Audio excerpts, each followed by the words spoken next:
નડિયાદના મલ્હારપુર વિસ્તારમાં ભીષણ આગ લાગી છે। લાકડાના પીઠામાં આગ લાગી। નડિયાદ ફાયર બ્રિગેડની 8 ગાડીઓ ઘટના સ્થળે પહોંચી છે। આગે વિકરાળ સ્વરૂપ ધારણ કર્યું છે।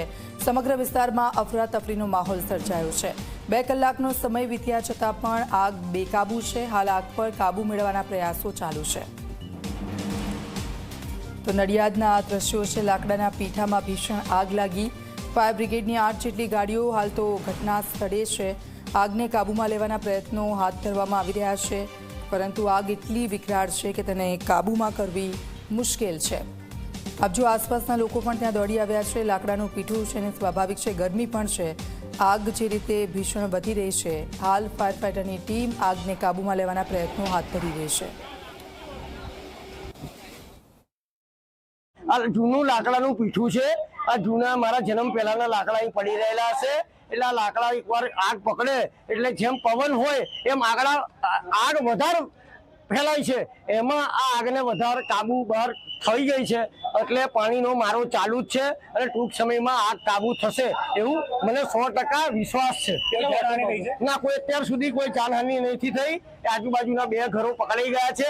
આજુબાજુના ગરીબ માણસોના ઘર છે, એમને નુકસાન થયું છે નાનું મોટું વધતા, પણ હવે એ માલિકના ભરોસે છે, એમના જીવ બચી ગયા છે, એનો મોટો એક આનંદ છે।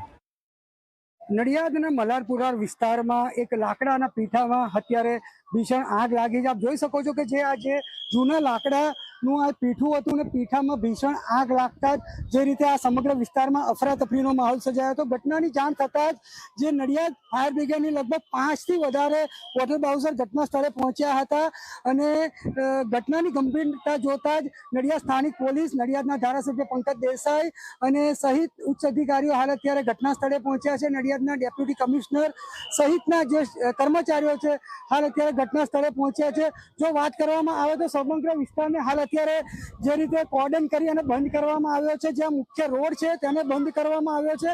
હાલ અત્યારે જે રીતે આગે જે વિકરાળ સ્વરૂપ હાથ ધરતા હાલ અત્યારે જે ફાયર બ્રિગેડની અલગ અલગ જગ્યાએથી ટીમો પણ મંગાવવામાં આવી છે।